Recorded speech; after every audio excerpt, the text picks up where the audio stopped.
Wow, what an adventure this was today. Hello, everybody. Welcome, welcome, welcome. We are in my car together as one on this game day, on this snowy, kind of mildish Tuesday morning together. I am Sean Starr. Good to be seen. Good to be with you. In the Car with Star, a proud presentation of Accent Group, accentgroup.com, K-Stop Gas Bar, and Ash Gregoire, Chamonix Nissan, Quebec's #1 rated Nissan dealership. Find them online at chamonixnissan.com. Thanks for joining us in the aftermath of the Montreal Canadiens' 8-4 losers to the Colorado Avalanche. They finally did it. The Canadiens finally got blown out of a hockey game that they played in. It was funny this morning with my partner, Connor McKenna, on the TSN 690 morning show. In the aftermath of that lopsided loss where the Canadiens were blown out of the water. They were never in this game, which is such a rare thing under a Martin St. Louis coached hockey team. The Canadiens were never in it. 4 goals in the first period. Colorado hammered Jake Allen. And it's not like this was a bad Jake Allen. I mean, the Colorado Avalanche basically looked like the hockey version of the Harlem Globetrotters, dipsy doodling all over the place. Mikko Rantanen looking at Bowen Byron. And what a beautiful goal that was. Holy shit. Jesus, my God, a borderline gave me a heart attack. Sorry about that, you guys. Just dealing with the fun adventures of a live streaming broadcast here. Thank you very much. That shouldn't happen again. I apologize for that. But yeah, Colorado explodes for 4 goals in the first period. Josh Anderson gets his 20th of the season. And really, the Montreal Canadiens, just at that point, were never in it, which, again, I repeat myself, is such a rarity for Martin St. Louis and his guys. And I don't know if this is a direct result of the Montreal Canadiens kind of running out of gas. They're in Pittsburgh tonight to tangle with the Penguins at 7 o'clock on TSN 690. You know, I personally think the Penguins are just going to steamroll the Montreal Canadiens, and that's okay. I don't think this has been a losing season for Montreal. I really don't. I think there's a lot of value. I think there are a lot of lessons that this organization can take with them as they begin the process of rebuilding the organization and getting them up to a competitive balance. I choose to believe that, you know, the months of September and October and November, where the Montreal Canadiens were, I remember at one point into very early November, if not late October, then they were fighting for a wild card spot. And I remember sitting in this seat that I'm in right now asking you the question about, really, are the Montreal Canadiens honestly going to contend for a wild card spot in the East? Well, the answer is no.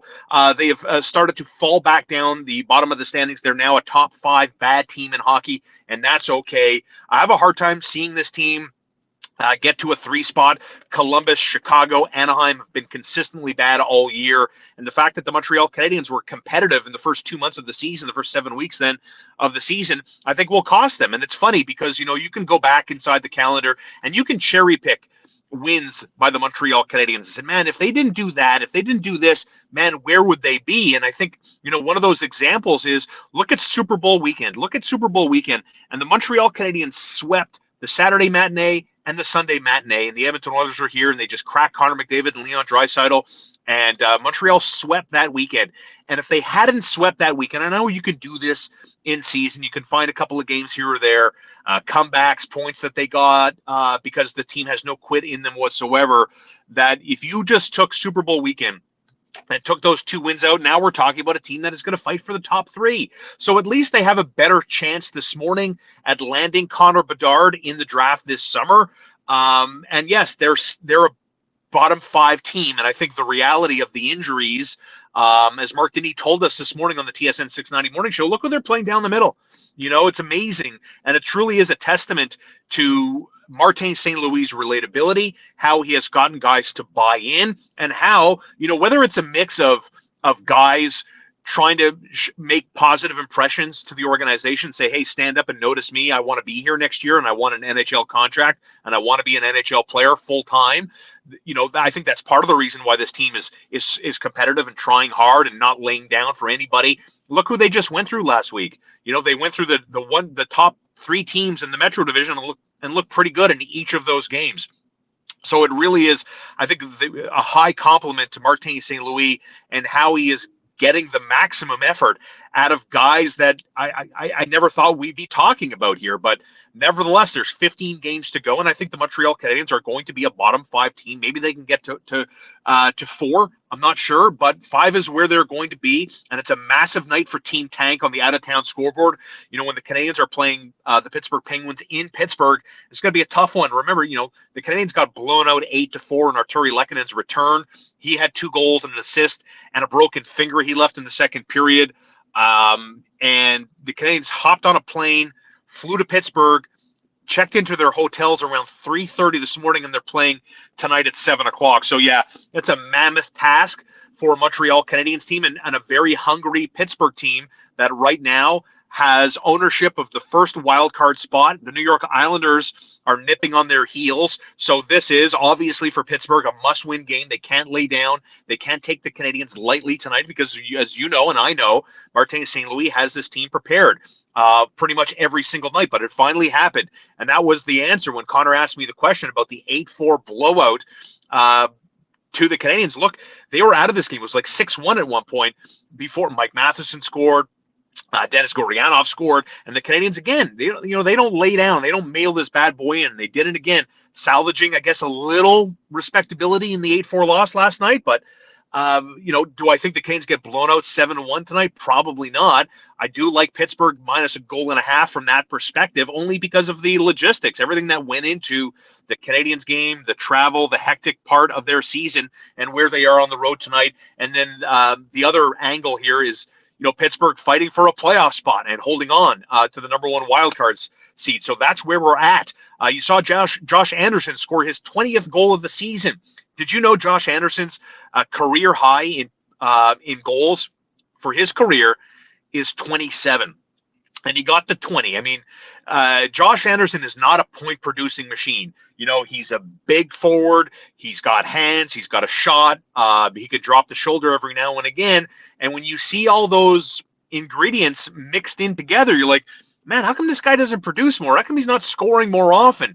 It's just what you've seen for Josh Anderson. And I think, what you're watching when you see this player is a couple of different things. Was the Montreal Canadiens should maximize his value this summer. When I thought perhaps, when we were talking in the days leading up to the NHL trade deadline, if Ken Hughes really wanted that 3rd first-round draft choice, which is still on the table, he can still go and get it. He's got players to trade if he so desires to move these people. That if he really wanted to get super aggressive, Josh Anderson was probably the guy that he was going to move before March 3rd. Alas, he doesn't do it. And now you're seeing Anderson kind of taking a leadership role. Martin St. Louis has coached this guy up rather nicely, I believe, where you're seeing a little bit more of a diverse version of Josh Anderson. He's not so predictable, perhaps, as he was in the early days as a Montreal Canadien. That Martin St. Louis, who's the perfect coach at the right time for this organization, has done a good job in rounding out Josh Anderson's game. All that to say, it just increases the value exponentially for a guy like Anderson, who's 28 years old, has a digestible contract, someone that is going to be, I think, very attractive to other general managers in the NHL as they round out their teams, because they're going to be ahead of the Canadiens in terms of a competitive balance. And when the Montreal Canadiens, I think, are going to be ready to make the leap and take the jump to tell the rest of the teams, hey, stand up and take notice, we've arrived. I don't know if Josh Anderson's going to be a part of that, and I don't think he should be a part of that. I think there's an opportunity there for the Montreal Canadiens to really to kind of sock a home run. This has, I think, been a smart play by Ken Hughes in managing his assets. And holy cow, not again. So this new angle here, I'm filming from a different angle today, it's just not working. It's just not working. My wipers are going off. This camera has fallen twice now since I've done this. People laugh at me because I read notes when I do my podcast. This is just an absolute disaster. This is, my friends, this is amateur hour. This is amateur hour in the car with Star with this shoddy fucking setup that I have here that's fucking falling all over the place all the time, trying to do my fucking monologues, and it's just falling apart on me all the time. But I digress. I apologize for the profanity. So let me take a break from this because I'm going to snap here. This stupid setup I have in my car drives me bananas. Costa, keep Tank and stay in the bottom 5. I have full confidence the Montreal Canadiens are going to stay in the bottom 5. Morning, Corey. Good morning, Costa. Good morning, Irish. This is my boy, Guy Irish. This is his season. This is St. Patrick's Day week. The Soulange Irish Society in Chateauguay. They've got their parade. They've got their marshals. They're having a lot of fun on the South Shore. Hudson too.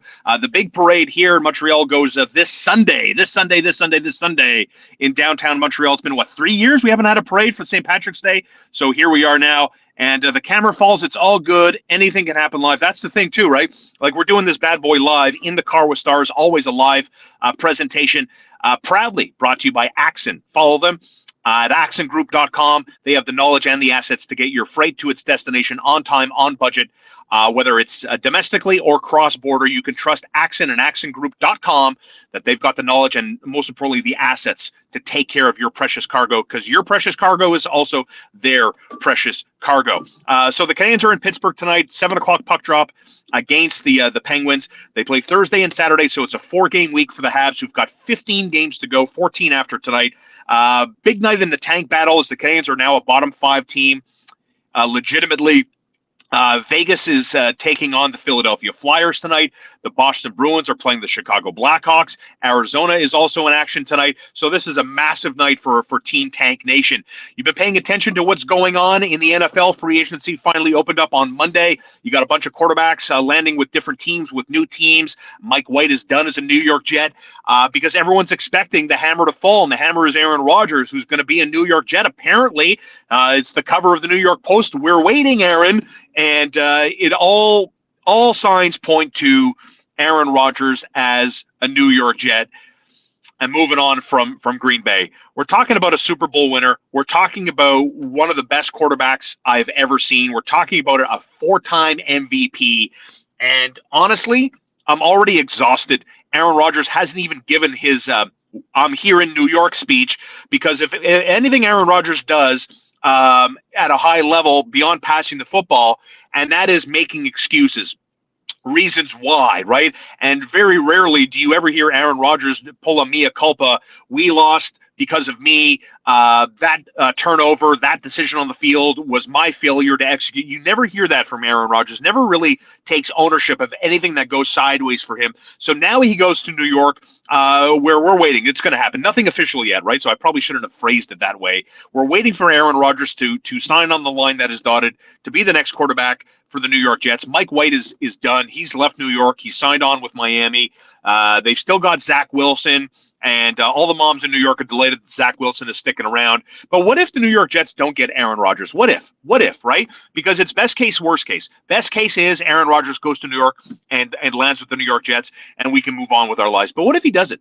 I'll tell you what. If the New York Jets don't get Aaron Rodgers, they have to run, not walk. They have to run to go get Lamar Jackson, who signed the non-exclusive franchise tag that basically means that any team in the NFL is free to negotiate and offer Lamar Jackson a contract. If Lamar signs that contract, the Baltimore Ravens have the opportunity to match that deal. If they don't match it, they'll let him go to the team that they offered him the deal, and in exchange, the Ravens, as part of a package in terms of compensation, would get 2 first-round picks for letting Lamar Jackson walk to whatever team wants this guy. So if the New York Jets, by design, don't land Aaron Rodgers because the negotiation, the contract, the details go sideways, even though Garrett Wilson has already tweeted out that he can't wait, that Lamar Jackson has to be their next option. Lamar Jackson has to be, like, if the New York Jets have already sold this, right? Like, remember, the Jets haven't been to the Super Bowl since Joe Namath.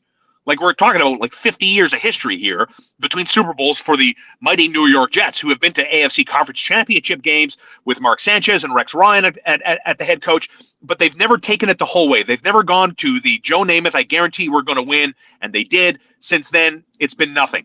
And so they've set the franchise, they've set the marketplace, they've set the expectation from their fan base to say, hey, be prepared, we're going to get Aaron Rodgers. But if they don't get him, Lamar Jackson has to be the next best option for them, because they're ready. They've got playmakers on defense, they've got playmakers on offense, and they're ready to take the next step. It's going to be fascinating to see What else happens? Jimmy Garoppolo lands in Vegas. I think this is a perfect opportunity for the Vegas Raiders to stay borderline competitive. I think they can kind of stay in contention with Jimmy G, but he's never shown you the ability to stay healthy within a full NFL season. And also, with the Raiders drafting 7th overall, it still gives them an opportunity, if a quarterback is still on the board, I imagine there will be, that they can still draft a quarterback at the 7th spot if they don't move up, and they can have their cake and eat it too. They can complement Devontae Adams with a good quarterback and a game manager in Jimmy G, and stay competitive in their conference, and all the while draft a QB, develop him, bring him along, and when Jimmy G's contract comes to an end, maybe they'll be ready to make that transition. So that's kind of what's going on. But the big domino, the big fish that isn't in the boat yet is Aaron Rodgers. Any second now, maybe it's happened as I'm talking to you now. In the Car with Star, presented by Axon, axongroup.com. A leader in the transportation and logistical services. They have the knowledge and the assets to get your freight cross-border, domestically, doesn't matter. They have the knowledge and the assets to get your freight to its destination on time. Call them for all your information.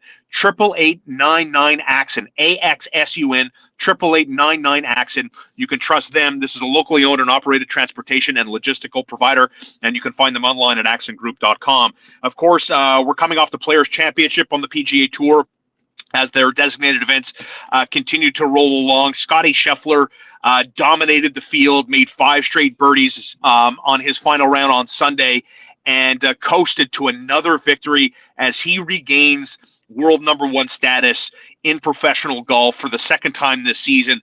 The PGA Tour has really been dominated by Jon Rahm and Scotty Scheffler, a sprinkling of Rory McIlroy here and there. But by and large, it does seem that Jon Rahm and Scotty Scheffler are just in another stratosphere altogether.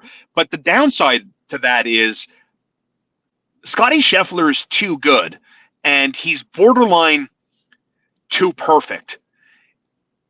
And I can't believe I'm going to tell you this, but when Scotty Scheffler, after Minwoo Lee took another double, and Scotty birdied on top of him to go to 18 under for the tournament, and I think boosted his lead at that point to 6 shots over the next closest guy, I changed the channel. I moved on. I think I went to HGTV or something like that.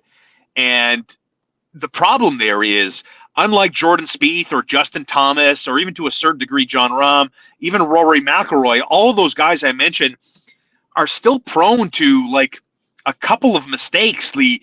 It does exist that Jon Rahm has been pulling his tee shots. Like, Scotty Scheffler's game is so airtight. Even though he blew a lead at the FedEx and lost it to Rory, who took it all last year. Other than that blip, Scotty Scheffler's resume is more or less pristine. And as much as I like dominance, I love watching Tom Brady and Michael Jordan run up legacies and dynasties. Like, I like watching the Tampa Bay Lightning run up Stanley Cups and everything else. There's something about dynasties in golf that are boring. And Scotty Scheffler is just boring. He doesn't have a very exciting personality. He's not going to say anything crazy or outlandish. He's not going to spit out a hot take. Like, he loves coffee and he loves Chipotle, and he loves his grandma, who is there walking the course with him, which is pretty cool. She's pretty badass, to be honest. She's 88 years old and walked the course every day with her grandson. That's pretty badass. But yeah, he's a pretty much down to earth, very religious. His caddy provides a lot of Bible quotes in his Instagram to make people feel good about their lot in life, and so on and so forth. That's what works for Scotty. He is just that guy. He's not everybody's wired like Jordan Spieth or Tiger Woods. We are our own individuals. It's just that Scotty Scheffler's so bleeping good at golf. He makes it kind of boring. So as much as I wanted to see Minwoo Lee make it a little bit of a run because there's a little gamble in his game, even though he was hitting long irons that put him at a significant disadvantage to the players, it didn't make for a great tournament, and I was disappointed. $4.5 million went to the winner. Over $2 million went to second place. Like, it was a designated event, and unfortunately for the PGA Tour, from the 4 or 5 that we've seen already this season, I thought it was kind of the weakest of them all. Genesis provided some good drama, but Scotty Scheffler's too good, and too good sometimes equals boring in professional golf. Thanks for all your comments coming in when it comes to to our latest In the Car with Star on this game day. The Montreal Canadiens in Pittsburgh to tangle with the Pittsburgh Penguins live on TSN 690 at 7 o'clock. We spent some time this morning, McKenna and yours truly, talking about Jonathan Drouin.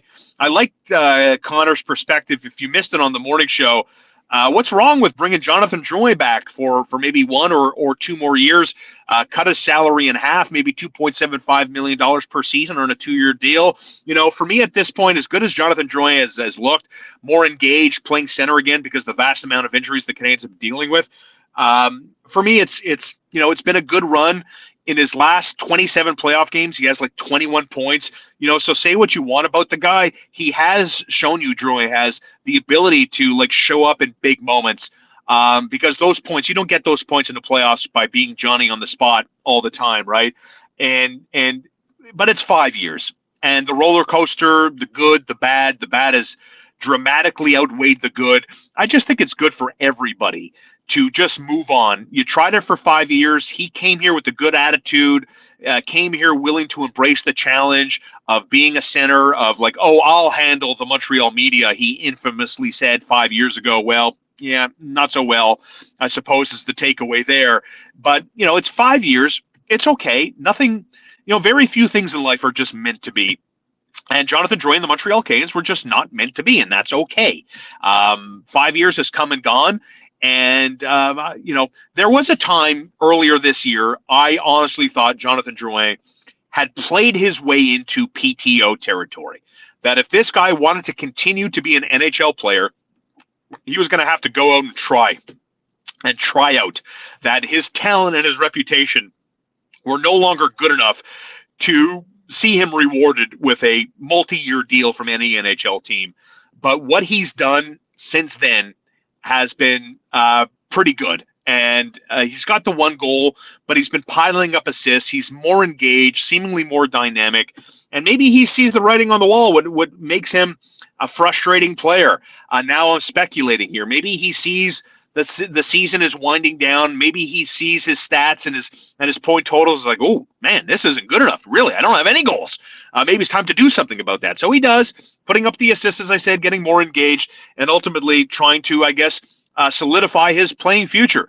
And I still see an NHL talent. You know, we're not talking about a scrub. We're not talking about a guy that is a black ace, a power play specialist, and everything else. I see someone that still can play in the National Hockey League. The question is, does he want to play every night? Does he want to bring it every night? Can he bring it every night? Those questions, I think, still hover over Jonathan Drouin. The comments continue to come in. John, Scheffler is a little dull, but if Tiger was up 6 shots, everyone is happy. And you know, John, you're reading my mind, because I didn't mention Tiger Woods there, because we saw Tiger do what Scotty has done. We've watched this together. But can we not agree to this? And maybe I can't find the right words to express myself the way I want to. Tiger was just different, you know. And it's not like, you know, Tiger to me is arguably the best iron player I've ever seen. So it's not like when Tiger was, you know, in the fairway that you said, oh, he's prone to him. Tiger was just a great iron player through and through. But Tiger off the tee wasn't always the best. And look, Scotty had his tee issues. He pulled a lot of balls over 4 days.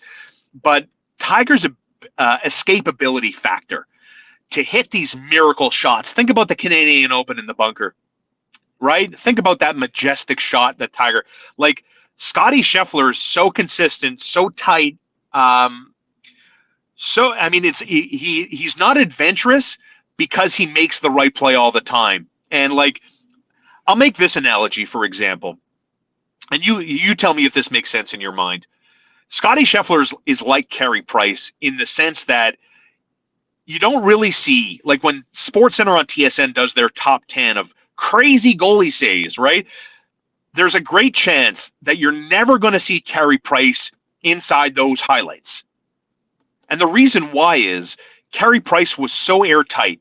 His technique, his mind, the way he thought, the way he reacted was so good, so elite, that he wasn't out of position often enough to be the guy to make those crazy diving across the crease type stops. That was Carey Price, borderline technically perfect. And Scotty Scheffler, to me, has a little bit of that in him. He doesn't make a lot of mistakes. He's generally in the right position. Like when you're winning as often as Scotty Scheffler is, it's not because your scramble game is 100%. You're in the right position, making the right plays. And look, on Sunday, Scotty Scheffler made 5 birdies in a row. What are you going to do to that? It just happened. You tip your cap like in match play. I got beat by a birdie. Well done. What am I going to do? Beat you with a par? Hope that you bogey? I mean, that's a tough ask. So Scotty Scheffler, like Carey Price, just finds himself in the right position more often than not. And sometimes we just want a little bit more excitement in his game. And look, we're 22 days away now from the Masters. Anyone betting against Scotty Scheffler to repeat as a champ at Augusta National? John, back in the comments, bear down, Sean. Do you think Love will continue to own your boys? I hope so. You son of a bitch, Johnny boy. Why are you coming at me in the comments like this? I mean, I'm ecstatic. I haven't talked about the Bears because the Bears are my team, and I don't want to bore people. Like, I want to talk about national storylines in the NFL. Like Aaron Rodgers, where's he going to go? Lamar Jackson, where's he going to go? Like, national storylines. I'm a Bears fan. Like, I love what the Bears are doing here. I love the fact that they have a general manager who has his head on right, who's doing the right things. I love the fact that they agree with me that Justin Fields is the quarterback to build around. I love the fact that they went on and they got DJ Moore, that they have a number 1 wide receiver. I love the fact that they're rebuilding their defense after the Roquan Smith trade, and they have to rebuild at important positions at linebacker, etc., and that they still have a shit ton of cap space to play with. I love all those things, but I don't know anything about Jordan Love. I haven't watched him. Like, I know what players say about him. Past and present guys that are plugged into the league say he practices exceptionally well. He practices at a very high level. A lot of people in the NFL tell people that listen that he is ready, that he is NFL starting quarterback ready.